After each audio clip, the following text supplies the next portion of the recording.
আল্লাহর যে ফয়সালা, এই ফয়সালা আপনাকে মেনে নিতেই হবে। কারণ আমরা যে ঈমান আনি, ওই ঈমানের স্বীকৃতিতে আমরা বলেছি আমানতু বিল্লাহি, আমরা আল্লাহর উপর ঈমান আনলাম, ওয়া মালাইকাতিহি, ফেরেশতাদের উপর, ওয়া কুতুবিহি, আল্লাহর কিতাব, ওয়া রুসুলিহি, রাসূল।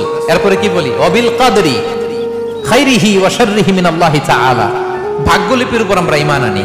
আর ভাগ্যটাকে ফিক্স করে দিয়েছে কে?